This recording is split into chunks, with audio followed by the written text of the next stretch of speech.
ሰላም አለይኩም ወራህመቱላሂ ወበረካቱሁ። ዛሬ ደግሞ እስኪ ወር አበባ የሚዛባባቸውን ምክንያቶች የተወሰኑትን ልንገራችሁ። እንግዲህ ወር አበባ በአማካኝ በየ28 ቀኑ ይመጣል ብለን እናስባለን። ነገር ግን ይሄ በየ28 ቀን መምጣቱ ቀርቶ አንድ ሳምንት ቢዘገይ ወይም ደግሞ አንድ ሳምንት ቢፈጥን ይሄ ማለት ከ21 ቀን እስከ 35 ቀን ባሉት ጊዜያቶች ውስጥ ቢመጣ ምንም ችግር የለውም። የወር አበባ ተዛብቷል ብለን አንጠራም። ስለዚህ ወር አበባ ተዛብቷል ብለን የምናስበው መቼ ነው? አንደኛ ከ21 ቀን ቀድሞ የሚመጣ ከሆነ ወይም ደግሞ ከ35 ቀን በኋላ ዘግይቶ የሚመጣ ከሆነ ነው። ወይም ደግሞ በተከታታይ 3 የወር አበባ ካልመጣ ወር አበባ ተዛብቷል ብለን እንጠራለን። እንግዲህ በፊት ከሚፈሰው የበለጠ ከፈሰሰ ወይም ደግሞ በፊት ከሚፈሰው መጠን ያነሰ ከፈሰሰም እንዲሁ የወር አበባ መዛባት አለ ብለን እናገራለን። እንዲሁም መጥቶ ከ7 ቀን በላይ አብሮ ከቆየ የወር አበባ መዛባት አለ ብለን እንጠራለን ማለት ነው። እና ለዚህ ለወር አበባ መዛባት ምክንያቶች ምን ናቸው ከተባለ በጣም በርካታ ምክንያቶች ይኖራሉ። ግን ኮመን የሚባሉትን በተለይ እዚህ ጋር ሲመጡ የምናገኛቸውን ዋና ዋናዎቹን ልንገራቸው። አንደኛው ፖሊሲስቲክ ኦቫሪያን ሲንድረም ነው። ማለትም እንግዲህ ሂዳችሁ የወር አበባ ተዛብቶብናል ብላችሁ አልትራሳውንድ ስትታዩ የማህፀን ኪስ አለባችሁ ተብላችሁ የተነገራችሁ በጣም በርካታ ትኖራላችሁ ብዬ አስባለሁኝ።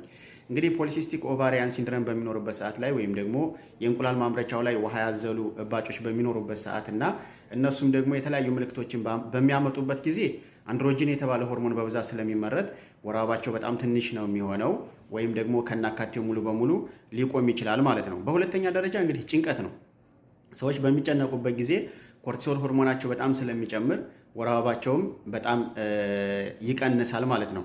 ሶስተኛው እንግዲህ ፒአይዲ ነው ወይም ደግሞ የሴት ልጅ የመራቢያ አካሎቿ በኢንፌክሽን ሲጠቁ ማለት ነው። እንግዲህ የማህፀን ኢንፌክሽን ምን ይመስላል የሚለውን ነገር ከአሁን በፊት ቪዲዮ ሰርቼበታለሁ።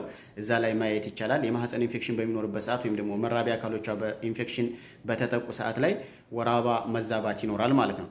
በአራተኛ ደረጃ እንግዲህ ሃይፖታይሮይዲዝም ነው፣ የእንቅርት ሆርሞን መቀነስ። ምናልባት አንገታችሁ ላይ ባጭ ላይኖር ይችላል። ነገር ግን በተለይ በጣም በብዛት የወር አበባ የሚበዛባቸው ሴቶች ወይም ደግሞ በብዛት የሚፈሳቸው ሴቶች ላይ ይሄ ሆርሞን በሚላክበት ሰዓት ላይ ቀንሶ እናገኘዋለን ማለት ነው።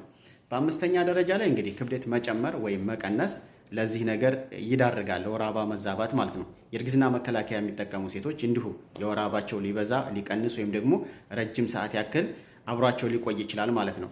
ሌላኛው እንግዲህ ማህፀን ላይ እባጮች ካሉ ለምሳሌ ፋይብሮይድ የማህፀን ሞኝጤ ምናምን የምንላቸው ካሉ የወር አበባ መዛባት ይኖራል ማለት ነው። ህክምናው ምን ይመስላል?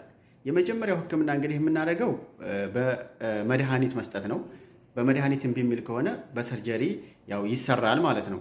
እንግዲህ ከነዚህ ከምንሰጣቸው መድኃኒቶች ውስጥ አንዱ የእርግዝና መከላከያ ታብሌት፣ በተለይ ይሄ ኮምባይንድ ኦራል ኮንትራሴፕቲቭ የምንለው የመጀመሪያ ደረጃ የምንሞክረው እሱን ነው። በተለይ በፖሊሲስቲክ ኦቫሪያን ሲንድረም ምክንያት ወይም በፋይብሮይድ ምክንያት ወይም ደግሞ በኢንዶሜትሪዮሲስ ምክንያት የወር አበባ መዛባት ካለ የመጀመሪያው ይህን የእርግዝና መከላከያ ታብሌት እንዲወስዱ መስጠት ነው ማለት ነው። ከዚህ ውጭ በጣም እየበዛ እየፈሰሰ በጣም በብዛት የሚፈሳቸው ሴቶች ካሉ ትራኔክሳሚክ አሲድ እንሰጣለን። በተለይ የ5 ቀን ኮርስ ነው የምንሰጣቸው። የወር አበባቸው መጀመሪያ በመጣበት ቀን ላይ እንዲጀምሩና እንዲወስዱ እናደርጋለን ማለት ነው። ከዚህ ውጭ እንግዲህ ጭንቀት ማስወገድ፣ ምቹ የሆነ የህይወት አኗኗር ዘይቤን እንዲከተሉ ማድረግ፣ እረፍት እንዳደርጉ ማድረግ እንግዲህ ዋና ዋናዎቹ ናቸው። በዚህም የሚል ከሆነ ሰርጀሪ ይሰራል። የተለያዩ የሰርጀሪ አይነቶች ሊኖሩ ይችላሉ፣ እንደ ምክንያቱ ይወሰናል ማለት ነው። ዋና ዋናዎቹ ግን እዚህ ጋር ላይ የምናገኛቸው ፖሊሲስቲክ ኦቫሪያን ሲንድረም በኢንፌክሽን ምክንያት፣ እዚህ ጋር ላይ ባለ በእንቅርት ሆርሞን ምክንያት፣ ክብደት በመጨመር ወይም ደግሞ በመቀነስ ምክንያት፣ እንዲሁም ደግሞ በኢንፌክሽን ምክንያት፣ አንዳንዶቹ ላይ ምናልባትም አልትራሳውንድ በሚነሱበት ሰዓት ላይ ማህፀን ላይ የተለያዩ እጢዎች ይገኛሉ ማለት ነው። ስለዚህ እነዚህ ነገራቶች በተለይ 3 ወር ያክል ተከታታይ ያለፋቸው ካሉ በብዛት የሚፈሳቸው እህቶች ካሉ ሐኪም ቤት ሄደው ምክንያቱን ማወቅና ትክክለኛ ሕክምና ማግኘት ይኖርባቸዋል።